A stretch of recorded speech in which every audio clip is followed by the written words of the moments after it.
What's going on? This is Magic Mitch, and it is day 61, challenge number 38 of this tour across the UK and Europe. For this challenge, I'm in Berlin, Germany at Café Sieben, taking on their XXL Nachos challenge. And let me just tell you straight out of the gate, this pile of nachos here, it really doesn't do it justice unless you see it in person. Because this plate, well, it's a bit bigger than your average plate, but it certainly looks fantastic. And on that plate of nachos, you have a bunch of corn flour tortilla chips and your choice of beef or chicken, or if you wanted, you could go with the vegetarian option. Then the toppings consist of mushrooms, cheese, tomatoes, peppers, and onions. Then you also have some garnish on there too, just for a little extra pizzazz. Also, something I have to mention is, man, these nachos have an epic crunch to them. Now with this massive nachos challenge, if you're able to finish it all within the 45-minute time limit, you get the meal for free, which costs 27.5 euros. Now something I do have to point out here is that drinks are not part of the meal or the challenge, and they do cost extra, and that does include water, which if I remember right, was one of the reasons why Randy ended up having beers with this challenge, because it was actually cheaper than ordering the water, which is just absolutely mind-boggling to think about. Now there was something here that was just a little tricky here during this challenge. And what I mean by that is the fact that I'm doing this challenge on my knees, which is something I don't normally do, and I don't care what anyone says about it. In my personal experience, it absolutely sucks. Because it's just like when I went to church when I was younger. Besides the whole fact that I just hated to be there in the first place, I really didn't care for the parts where you had to be kneeling. It's the worst. And I'd always be getting aches in my back, and it just felt like you were kneeling for an eternity. So kneeling upright for long periods of time, I just don't find it to be that comfortable. But here's the thing, the chairs at the restaurant, they sort of sink down and cause you to lean back a little, which isn't the most comfortable for food challenges either, since it forces you to sit back, but it also cuts off a bit more of your stomach space, which normally isn't that big of a deal, but with such a large pile of nachos that I was facing off against, I didn't want to have to overcome any unnecessary obstacles.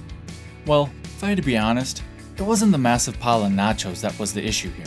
Now don't get me wrong, it's a big pile of nachos. But the real issue here was, well, I was attempting my 38th challenge in 2 months. And if you've been watching this tour, you've already heard me talk about this, but this tour, it's very much like a marathon. And it's also been the most aggressive pace I've ever sustained in terms of how many food challenges I've taken on in this short period of time. And I'm on the last leg of it. So it does take a bit more effort to keep pressing forward, which I was planning to do, so I could finish out this tour strong. Now getting back to the battle at hand, one thing I always keep in mind when it comes to these nacho challenges is the amount of toppings that you have to work with, and also making sure that you manage the use of those toppings properly, because I find it most effective to use as little of the toppings as possible in order to help get those chips down, because otherwise you just end up being in a situation where you're just left with a bunch of naked chips, which can absolutely spell disaster for your mouth, as you're just trying to cram down a mouthful of chips and just praying that any sharp edges just don't cut up and annihilate the inside of your mouth. And in my experience, yeah, that's usually the case.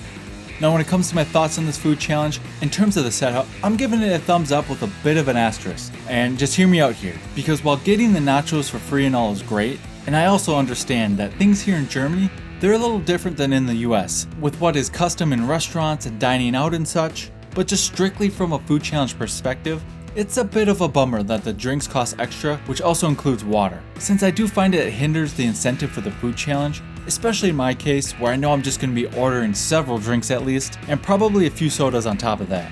But you know what, if I have extra funds to be a little fatty outside of these food challenges, then this really shouldn't be an issue. Now, I don't want to be too much of a negative Nancy here, so let's focus on something positive, like how this was a terrific tasting challenge. It was a great plate of nachos. The ingredients were fresh and flavorful, and there was a good ratio of chips to toppings. And of course, let's not forget about that essential nacho crunchiness.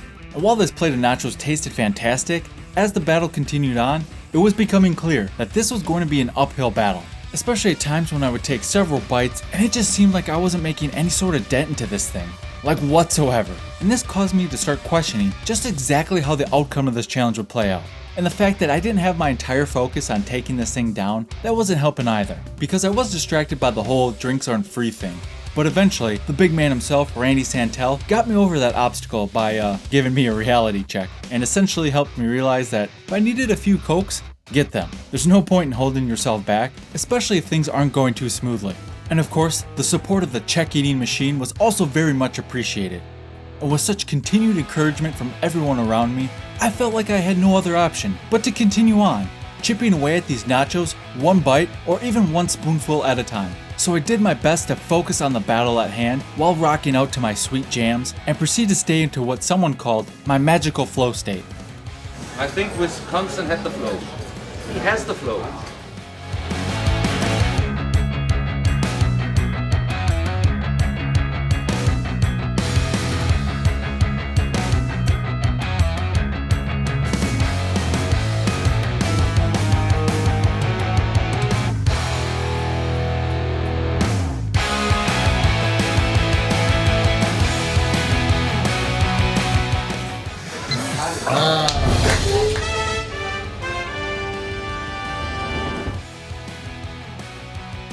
Man, this was a rough one, but with the support of the gang, and especially the help of several Diet Cokes, this massive pile of nachos is no more. And the only thing more grueling than taking on that challenge were the post-challenge victory push-ups. And don't ask me how I was able to do them, because sometimes I don't even know. But it's all in good fun, and if you enjoyed watching this video, why stop now?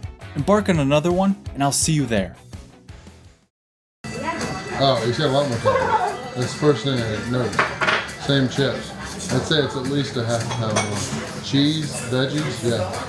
But it needs that, it's training.